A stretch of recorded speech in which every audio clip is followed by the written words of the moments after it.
A 23-year-old accounting student from a small city in South Africa just did something that Olympic champions, world record holders, and the fastest men alive had tried and failed to do for 33 straight years. He didn't train for it differently. He didn't change his diet, his shoes, or his coach. He changed one thing. He stopped thinking. And 3 days after he stopped thinking, he ran a number that broke a record nobody thought was breakable. When his own teammate told him what he'd just done, he didn't celebrate. He didn't believe him. By the end of this video, you'll understand exactly what happened on that track in Botswana, why it matters so much more than a single race, and why the next question in track and field history might already be writing itself. Subscribe. Before we get into it, if you enjoy deep dives into the stories behind the world's greatest sporting moments, hit subscribe and turn on notifications. We post breakdowns like this every week, and you don't want to miss the next one. Alright, let's get into it. Part 1. The record that wouldn't die. To understand why what happened in Gaborone, Botswana mattered so much, you first need to understand the man whose record stood in the way. Michael Johnson is, by almost every measure that matters, the greatest quarter-miler the sport of track and field has ever produced. For world titles, 2 Olympic gold medals in the individual 400 meters. And at the 1996 Atlanta Olympics, in front of his home crowd, he did something nobody had done before and nobody has done since. He won the 200 meters and the 400 meters at the same Olympic Games. 2 different races, 2 different muscle systems, 2 different strategies, and he mastered both in the same 9 days. When people sit down and argue about the greatest 400-meter runner who ever lived, the conversation starts with Michael Johnson. It rarely gets very far past him either. What made it stranger is that Johnson didn't look like he should have been that good. His running style was, by every traditional coaching standard, wrong. He ran upright, stiff. His stride was short and almost mechanical, nothing like the long, relaxed, textbook form that coaches across America were teaching in every training program in the country. Commentators used to describe it as looking like he was running while sitting in a chair. And yet nobody on earth could catch him. He drove through the home straight with that strange, punchy stride and produced times that should not have been possible from a technique that looked, on paper, completely inefficient. The form was unusual. The results were historic. That contradiction is part of what made him a legend. Now here's the specific piece of history that this story is actually about. Not his individual world record, but something that happened 4 years earlier, in a relay. In August 1993, at the World Athletics Championships in Stuttgart, Germany, the United States lined up for the men's 4x400-meter relay final. Johnson took the baton on the second leg. What he did with it became one of the most quietly mythical performances in sprinting history. He split 42.94 seconds for that leg. Not the whole race, just his 400-meter portion of it, run with a flying start as he caught the baton already moving at speed. The American team went on to win gold and set a world record of 2 minutes, 54.29 seconds for the full relay, a mark that, even today, still stands as the fastest 4x400-meter relay ever run by a men's team in textbook applicable competition format at that level. But it was Johnson's individual leg time inside that race, 42.94 seconds, that became the real ghost story of the event. For more than 3 decades, it stood as the fastest relay leg ever recorded by a man in the 4x400. Generation after generation of the best quarter-milers alive tried to get under it. Olympic champions tried. World record holders tried. Sprinters at the absolute physical peak of their careers, with better shoes, better tracks, better recovery science, better nutrition than Johnson ever had access to in 1993. All of them came at that number, and all of them fell short. 33 years. That's how long it survived. Part 2. A kid from Benoni. Now let's go to South Africa, because this is where our story actually begins. Lythe Pillay was born and raised in Benoni, a city just east of Johannesburg in South Africa's Gauteng province. He was raised primarily by his mother, Beverly, who had been a sprinter herself back in her school days and became his first real role model in the sport. Running wasn't something forced on him. He fell in love with it in primary school, and even though he wasn't immediately some kind of generational prodigy, the talent was clearly there early. He's described his own younger years as never outstanding at first, which is a strange thing to hear about someone who would eventually challenge a 33-year-old world record. But that's how it actually started, quietly. A talent scout eventually spotted him and helped earn him a scholarship to King Edward VII School in Johannesburg, one of the most competitive athletics programs in South African high school sport. That's where he linked up with coach Lythe du Plessis, who would stay with him for years and shape him into the runner the world would eventually see in Botswana. The progression from there was steady, then explosive. At age 15, he was already running times in the mid-46-second range for 400 meters, extraordinary for that age. By 16, he dropped into the 46 low range. He kept climbing the ranks of South African age group athletics, picking up junior titles along the way.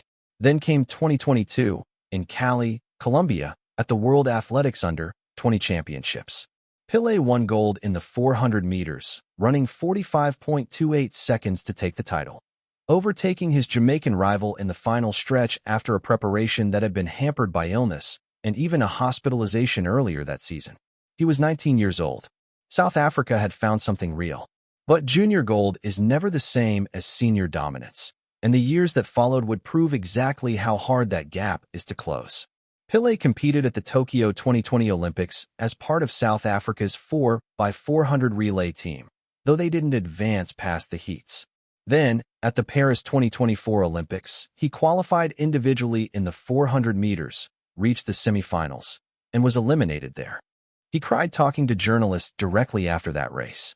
And in a moment that says a lot about who he is, he chose to stay on the track and speak through the tears rather than disappear down the tunnel the way most athletes do after a heartbreaking exit.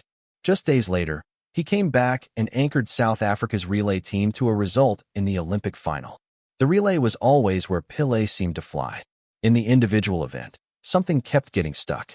In 2024, he won the South African national 400-meter title with a time of 44.31 seconds, which made him the second fastest South African man in history in that event, behind only the legendary Wade van Niekerk. He went on to win the 400 meters at the 2025 World University Games, and he helped South Africa claim gold at the 2025 World Athletics Relays. But individually, his personal best sat stubbornly at that same 44.31 to 44.32 second mark. And at the 2025 World Championships in Tokyo, the individual semifinals ended his campaign yet again. Part 3. Don't think, just run. Here's where the psychology of this story gets genuinely interesting. Pillay is a BCom accounting student by nature, analytical, precise, careful with numbers. And for years, he applied that exact mindset to his racing. He studied his rivals' splits. He dissected race footage. He tried to engineer his own performance down to the hundredth of a second, mapping out exactly where he needed to be relative to specific competitors at specific points in the race. It wasn't working, or at least, it wasn't getting him past that individual barrier that had trapped him for years. So he made a decision. He decided to stop doing that entirely. Now I have a very blank approach, Pillay explained. My approach is just run, whether it's the Olympics, whether it's a local meet. Don't think, just run. He said he'd been overanalyzing, overstudying everything to do with the race, and that somewhere in all that analysis, he'd lost his own natural feel for running. He tested the new mentality at the World University Games in Germany, and it worked. He won the title there and clocked a qualifying time for the World Championships in Tokyo, where he helped South Africa to a bronze medal in the relay. That mental shift set up everything that happened next. Part 4, Gaborone. On May 3, 2026, the National Stadium in Gaborone, Botswana hosted the men's 4x400-meter relay final at the World Athletics Relays, the first time in the competition's history that the event had ever been held on African soil. The host nation, Botswana, lined up as the defending world champions, fresh off winning gold at the 2025 World Championships in Tokyo. And the crowd inside that stadium was, by every account from people who were there, overwhelming. An entire nation had turned out to watch their team run. Botswana's Lythe Pillay opened with a blistering 44.26 second first leg, handing off to Olympic 200-meter champion Lythe Pillay, the biggest star in Botswanan athletics and a genuine global icon in the sport. South Africa, meanwhile, had handed their baton to Lythe Pillay on the second leg. Pillay received that baton in second place, just behind Tebogo. And then he ran. No splits in his head. No dissecting. No mental map of where he needed to be. He just ran. He came off the curve onto the back straight with Tebogo ahead of him, and he started closing the gap. Tebogo, by his own later admission, was running through serious fatigue. He said afterward that he hadn't had enough racing in his legs heading into the final and was fighting through what he described as lactic acid flooding his muscles in the closing stretch. Even so, Tebogo produced an excellent 43.50 split of his own. It simply wasn't enough. By the time the exchange zone for the third leg arrived, Pillay had taken the lead from Tebogo and handed off to his South African teammate with his country in front. For a moment, the noise from the Botswana crowd actually dropped. Something had just happened on that leg that nobody in the stadium quite believed in real time. Pillay crossed the line on his leg in 42.66 seconds. That is 28 hundredths of a second faster than Michael Johnson's 33-year-old record of 42.94. It is, as of today, the fastest relay leg in the history of the men's 4x400 meters, and only the second relay leg in history ever recorded under 43 seconds, the first being Johnson's own legendary split from Stuttgart in 1993. When his teammate Zakithi Nene told him what he'd just run in the media tunnel right after the race, Pillay didn't believe it. "I was in denial," he said afterward. "I'm sure they'll correct it, because you saw how crazy those splits were yesterday." They did not correct it. South Africa finished second behind a jubilant Botswana, who took gold in a championship record of 2 minutes, 54.47 seconds. The third fastest 4x400 relay performance by any team in history, behind only the American team's world record from 1993 and the American team's performance at the 2024 Paris Olympics.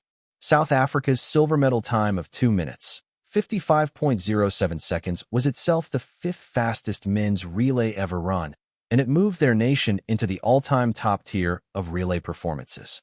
And buried inside that South African silver medal was the headline of the entire weekend. Lythe Pillay had just produced the single fastest relay leg any man in history had ever run. Even Letzel Tebogo, who had just won gold in front of his home nation, couldn't stop talking about it afterward. He said the team's real goal that day hadn't just been the championship record, it had been the outright world record. And he gave real credit to how extraordinary Pillay's chasing leg had been, even as it cost him the lead. Part 5.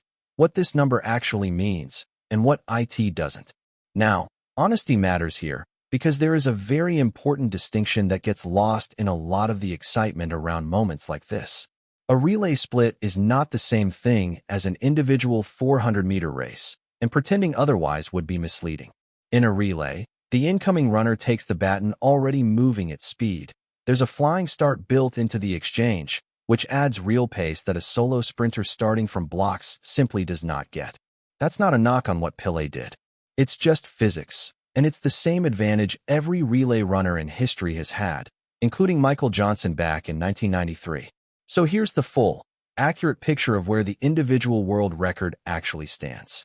Michael Johnson's relay split of 42.94 in 1993 is a different number entirely from his individual 400-meter world record, which he set 6 years later, in 1999, at the World Championships in Seville, Spain, a blistering 43.18 seconds from a standing start in the blocks. That mark stood for 17 years. Then, in 2016, at the Rio Olympics, a South African sprinter running out of the disadvantaged lane 8, with virtually no one in his field of vision for the entire race, shattered it. That sprinter was Wade van Niekerk, and his time of 43.03 seconds is still, to this day, the individual men's 400-meter world record. It's been a decade now, and nobody, not Pillay, not anyone else on Earth, has gotten within half a second of it. This matters because Van Niekerk isn't just a name in the history books to South African athletics. He's the reason this entire generation of sprinters, Pillay included, believed any of this was even possible. Pillay has said directly that watching a South African break a 400-meter world record on the biggest stage in the sport was the moment he realized this wasn't just an American or European event. It was something he could chase too. So to be precise, Pillay didn't touch the individual world record. What he touched, and beat, was the fastest single relay leg ever run by a human being, a record that had specifically belonged to Michael Johnson since 1993. But here's what that relay split does tell you, even with all the necessary caveats. To run 42.66 seconds for a single leg, even with a flying start, requires an extraordinary, rare level of raw top-end speed. Johnson's relay record lasted 33 years through some of the greatest quarter-milers who ever lived. Pillay didn't just edge past it by 1/100th of a second. He moved it by nearly 3/10ths of a second, a genuinely massive margin in a discipline where world-class performances are usually separated by hundredths. And yet, Pillay's individual personal best sits at 44.31 to 44.32 seconds, a full second and a half slower than what he just showed he's physically capable of in a relay context. The raw athletic machinery is clearly there. The legs are capable of something extraordinary. The open question is whether Pillay can ever unlock that same explosive speed standing alone in the blocks, with no flying start, no teammate's hand to chase down, just himself and the clock. To touch Wade van Niekerk's individual world record of 43.03, Pillay would need to find more than a full second of improvement on his personal best. That is, by any honest measure, an enormous gap to close in elite sprinting, where improvements are usually measured in hundredths and tenths of a second, not whole seconds. But consider the trajectory. Pillay's 44.32-second season's best in early 2026 was, at the time, the fastest individual 400-meter time in the world that year, and it came before he'd even peaked for the season. Then he went to Botswana and produced the single fastest relay leg in human history. Johnson's relay record stood for 33 years. Pillay ended it. Van Niekerk's individual world record has stood for a decade now, untouched by anyone. Pillay has already shown the engine exists to challenge a legend's number once. The question now is whether he, or the next South African coming up behind him, can ever bring that same speed into an individual race, standing alone, with no one to chase and no flying start to lean on. That question is still wide open. And if Lythe Pillay's recent transformation has taught us anything, it's that sometimes the answer isn't found by studying harder. Sometimes it's found by deciding to stop thinking and just running. OUTRO. If you enjoyed this breakdown, make sure you're subscribed so you don't miss the next one. And drop a comment letting us know who you think should be covered next. Thanks for watching, and we'll see you in the next video.